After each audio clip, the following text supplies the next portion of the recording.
this month's lesson is using the drop D tuning. To get there, you simply slacken off your E string until it sounds the same as your D string. We're using a couple of basic chords. We're using a D sus2 chord, and then we're throwing in 2 different bass notes. We're throwing in our second finger, or perhaps even maybe you want to use your little finger, it's up to you, onto the 3rd fret on that drop D. Then we go down to the 2nd fret on that drop D. Notice how we're switching fingers. And then later on we're using an octave shape, which uses our 1st finger on the 5th fret and then our 3rd finger on the 7th fret on the G string. So we're on the A string and the G string. We're using our 1st finger by leaning back to actually mute the D, B and E, but we want this low drop D to ring out. Now that's our 1st octave shape, but we end up moving it up to 8 and down to 7. It's a movable shape that you can move to any fret. Now getting the rhythm for this piece can be a little bit tricky. It's based around triplets, but also really focused around our thumb doing a very particular thing. So before you really attempt the whole exercise, it's worth just practicing this. If you can get a string slap followed by an upstroke and followed by a downstroke, all with your thumb, then you're going to be well on the way to getting this whole exercise completely nailed.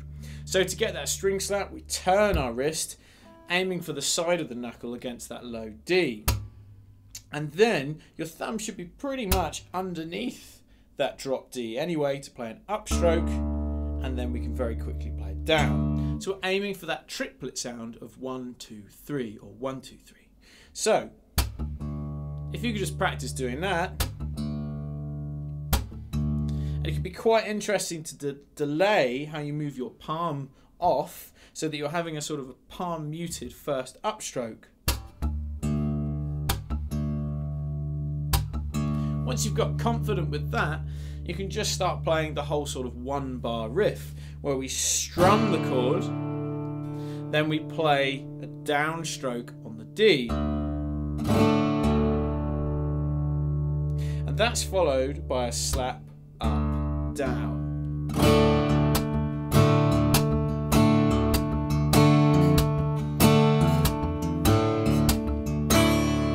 And when we do that downstroke, rather than with your wrist, you might want to think about flicking your fingers out somewhat so that we get a sort of an almost flamenco style strum.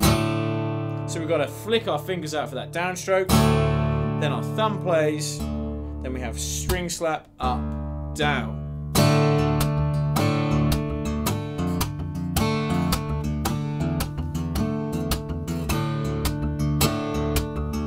And that rhythmic riff gets repeated across all the chords. So when we get to our octave shape, we do exactly the same.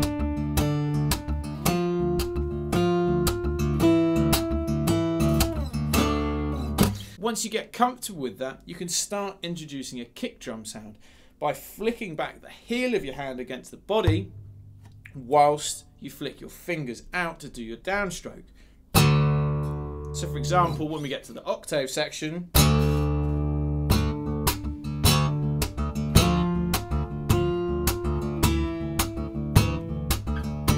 so every time you flick your fingers for the downstroke, move the heel of your hand back against the body to make a thud sound or a kick drum sound.